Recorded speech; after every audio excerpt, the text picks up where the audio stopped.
Tôt, le dimanche matin, alors qu'il faisait encore nuit, Marie de Magdala se rendit au tombeau. Elle vit que la pierre avait été roulée de l'entrée du tombeau. Elle courut trouver Simon-Pierre et l'autre disciple, celui que Jésus aimait.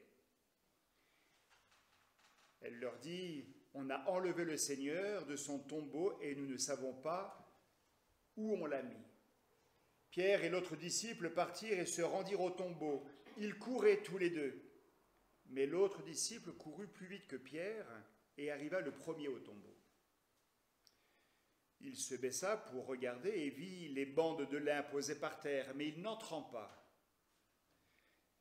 Simon-Pierre, qui le suivait, arriva à son tour et entra dans le tombeau. Il vit les bandes de lin posées à terre et aussi le linge qui avait recouvert la tête de Jésus. Alors l'autre disciple, celui qui était arrivé le premier au tombeau, entra aussi, il vit et il crut. Frères et sœurs, voilà la grande et belle nouvelle qui nous rassemble ce matin.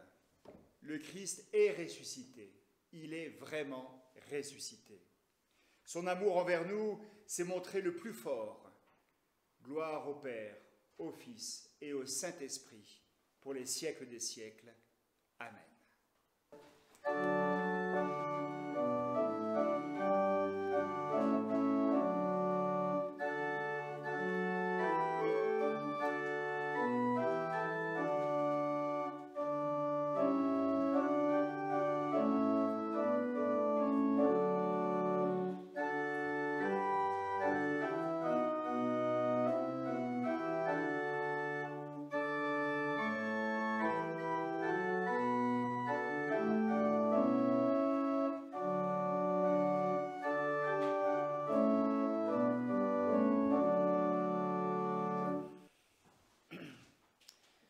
Oui, Père, en ce matin de la Pâque chrétienne,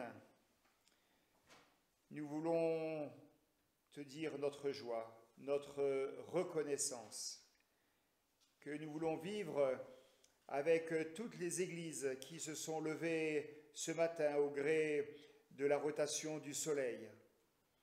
Ces hommes et ces femmes qui ont voulu te louer, t'adorer, dans des cathédrales, des églises, des chapelles ou sur des chemins d'exil ou d'exode. Oui, béni sois-tu du Rédempteur qui, par la puissance de ton amour, a justifié, relevé, glorifié notre humanité en Jésus-Christ. Oui, nous le croyons, Christ est le ressuscité, ressuscitant. Et c'est lui qui nous libère des chaînes de la culpabilité. C'est lui qui nous libère de la peur. C'est lui qui nous libère de nos tristesses. Alors Seigneur, renouvelle en nous cette confiance indestructible en la vie et en l'avenir. Donne-nous de goûter à la joie que tu fondes en ce jour. Oui, c'est ici la journée que l'Éternel a faite. Alléluia. Nous lisons dans le livre des Nombres au chapitre 21 dès le verset 4. Ils partirent de hors la montagne par le chemin de la mer des Joncs pour contourner Édom. En route, le peuple perdit patience et parla contre Dieu et contre Moïse. « Pourquoi nous avez-vous fait monter d'Égypte si nous devons mourir dans le désert? Il n'y a ici ni pain ni eau, et nous avons pris en horreur ce pain misérable. » Alors le Seigneur envoya contre le peuple des serpents brûlants. Ils mordirent le peuple, et il mourut beaucoup de gens en Israël. Le peuple vint trouver Moïse et dit, « Nous avons péché, nous avons parlé contre le Seigneur et contre toi. Prie le Seigneur pour qu'il éloigne de nous ces serpents. » Moïse pria pour le peuple. Le Seigneur dit à Moïse, « Fais-toi un serpent brûlant et place-le sur une perche. Quiconque a été mordu et le verra restera en vie. » Moïse fit un serpent de bronze et le plaça sur la perche. Si quelqu'un était mordu par un serpent et regardait le serpent de bronze, il restait en vie. Grâce soit rendue à Dieu.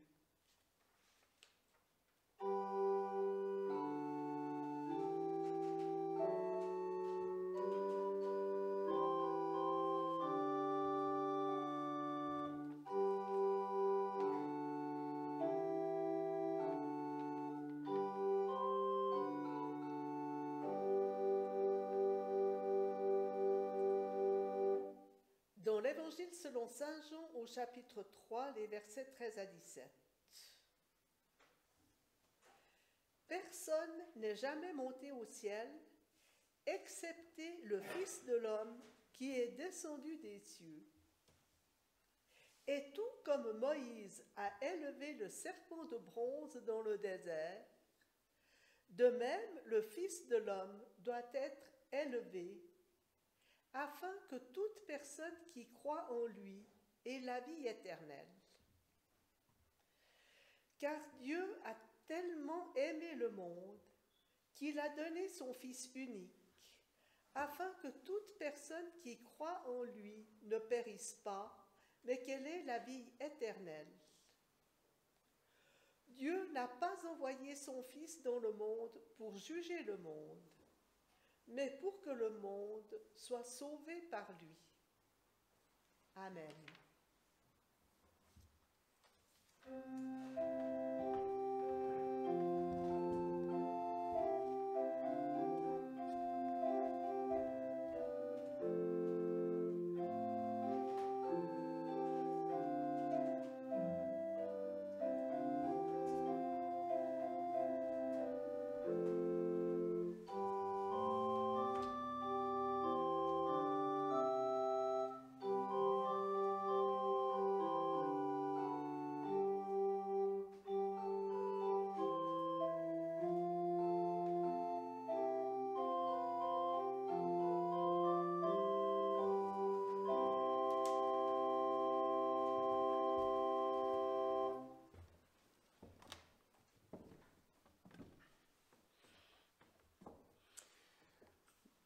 Vous vous souvenez, il y a un an, nous avions essayé de célébrer Pâques. Nicole et moi, Élise, nous étions dans la chapelle de Diableret, et puis il y avait une communauté virtuelle sur Zoom. Et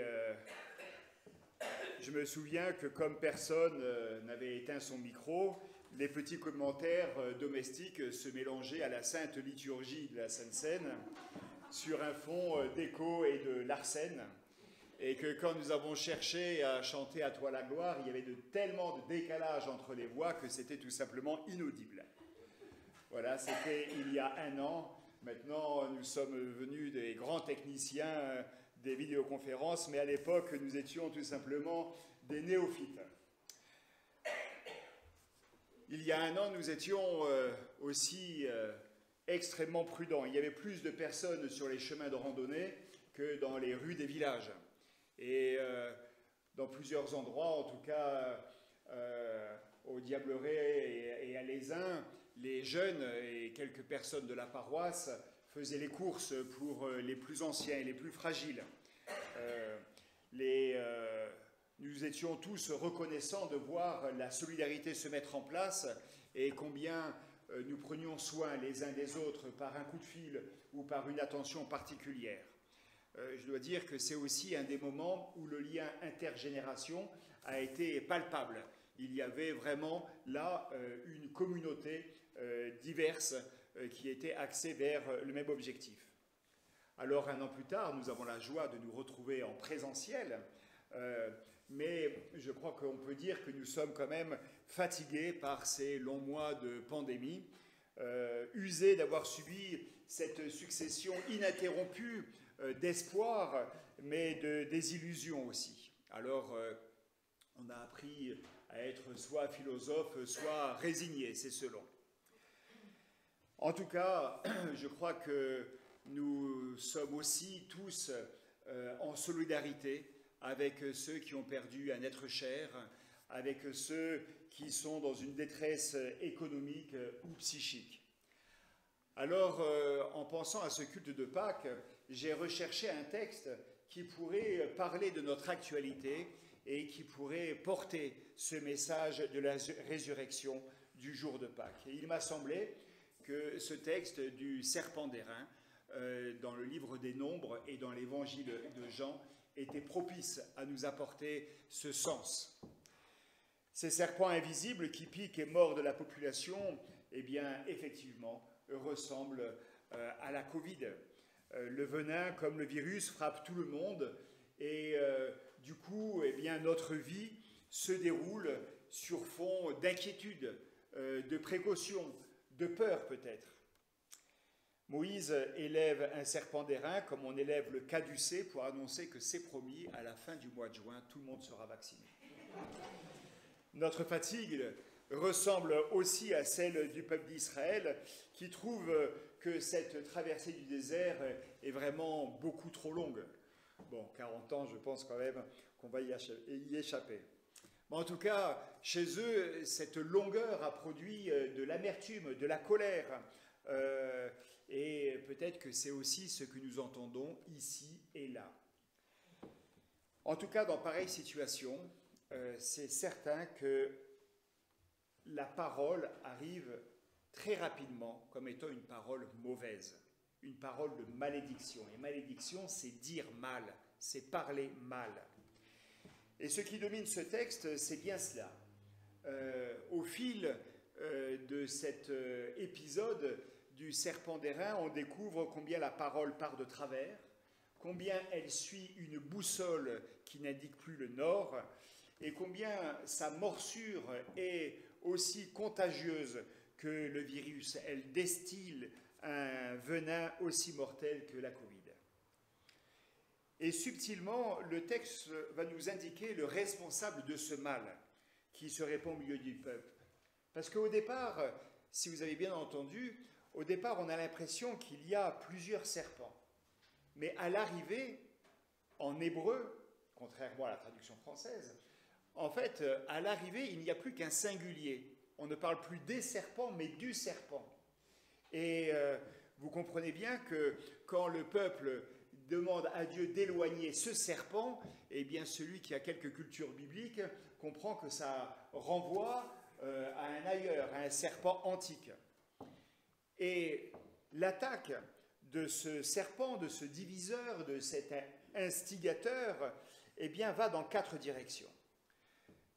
La première attaque du serpent consiste à nous couper de nos frères et de nos sœurs, en semant la zizanie en quelque sorte. Et ici, la parole se retourne contre Moïse, qui pourtant est un ami, c'est une aide objective, c'est un soutien, c'est un médiateur.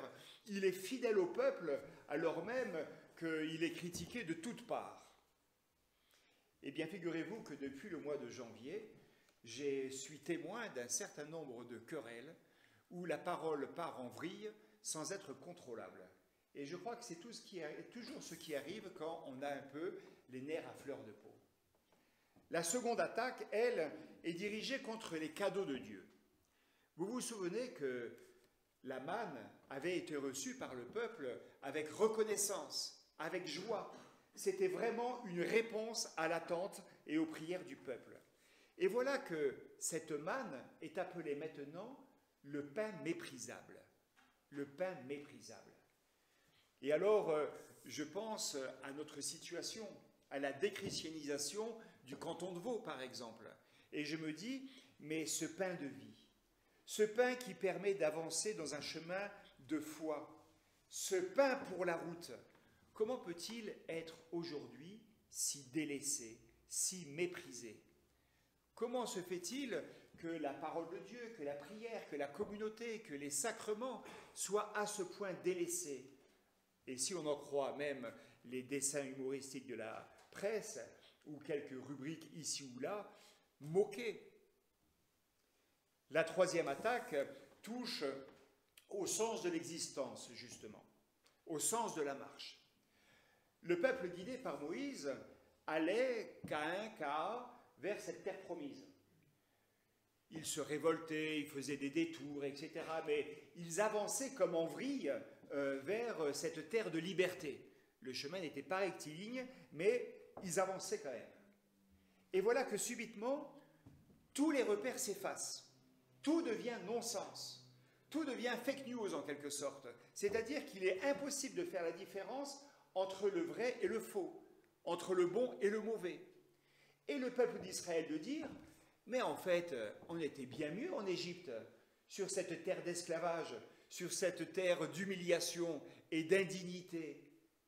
Et on ne peut que s'étonner que subitement la culture de mort semble plus envisageable, plus enviable que le chemin de vie. Et puis enfin la quatrième attaque, qui est, elle, beaucoup plus fondamentale, puisque c'est une rumeur qui est très ancienne et très ancrée. Et du coup, elle est perçue comme une vérité intangible. Vous savez que l'ancienneté d'une erreur n'en fera jamais une vérité. Et là, il se trouve que ce mensonge dure de siècle en siècle et que parfois l'Église l'a vaillamment colporté. Le serpent prétend que notre vie et toute notre vie se déroulerait devant un Dieu qui ne chercherait qu'une seule chose, notre condamnation. Il semblerait que Dieu soit là uniquement pour nous juger et au bout du compte nous condamner à mort. Mais Jean, ce matin, dit ce qui est vrai. Et il dit que Dieu n'a pas envoyé son Fils dans le monde pour juger le monde, mais pour que le monde soit sauvé par lui. Juste l'opposé, juste l'inverse. Voilà la vérité qui est proclamée en ce jour. Dieu aime tellement les humains et la création dans son ensemble qu'il a envoyé son Fils unique dans le monde, afin que toute personne qui lui fait confiance ne meure pas, mais qu'elle ait la vie pour toujours. Dieu n'a pas envoyé son Fils dans le monde pour juger le monde, mais pour que le monde soit sauvé par lui. Et je ne fais là que paraphraser ce verset 16 du 3e chapitre de l'évangile de Jean. Voilà la vérité, voilà la grande œuvre de Dieu pour le monde, une œuvre chaque jour renouvelée. C'est-à-dire qu'il veut pour chacun d'entre nous la vie. Il veut nous donner la vie. Il veut nous sauver la vie. Parce que fondamentalement, Dieu n'est pas en face de nous comme un juge. Il est avec nous, de notre côté, contre ce qui nous écrase. Nous n'avons rien à craindre de lui. Au contraire, nous avons tout à espérer de sa part. Alors Jean, pour développer cette thématique-là, reprend l'histoire du livre des Nombres et prolonge son message symbolique. Tout comme Moïse a élevé le serpent de bronze, de même, le Fils de l'homme doit être élevé.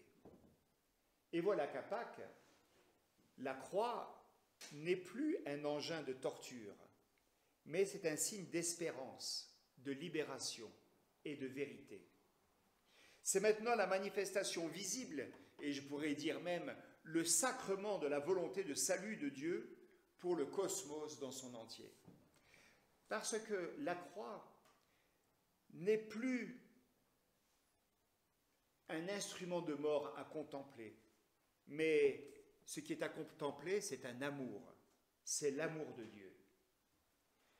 Je relève, je dois dire avec une certaine admiration pour cette parole de Dieu si riche et si subtile, que le peuple d'Israël demandait à Dieu d'éloigner ce serpent semeur de zizanie, de mensonges, de division et finalement de mort. Le peuple dit « éloigne ce serpent ». Mais Dieu ne fait absolument pas ça. Dieu n'en fait rien. Il ne fera pas disparaître les épreuves de la vie sous le tapis. Au contraire, ce qu'il demande, c'est que ce serpent soit dressé à la vue de tous, bien visible. Et il pousse même la démarche à demander à ce que chacun regarde ce serpent dans les yeux pour pouvoir vivre. Ce serpent dressé, comme la croix du Christ, est alors comme une pièce à deux faces. Côté pile, le serpent, comme la croix, dévoile le mal qui nous menace, le malheur qui frappe. Et vous vous souvenez que quand Jésus rencontrait un homme possédé, eh bien, il nommait ce démon avant de pouvoir le libérer. Et c'est ça qui est important. Regarder le mal en face pour pouvoir le nommer. Il nous faut, nous aussi, du coup, avoir le courage de regarder en face nos blessures mal refermées, nos morts mal enterrés. Il faut regarder en face aussi nos sentiments de culpabilité jamais réglés, notre sentiment de mal-être ou encore ce sentiment d'être mal aimé. Car, je dirais, la loi est celle-ci. Celui qui refuse de voir en face ce qui assombrit son existence sera manipulé par ses démons intérieurs.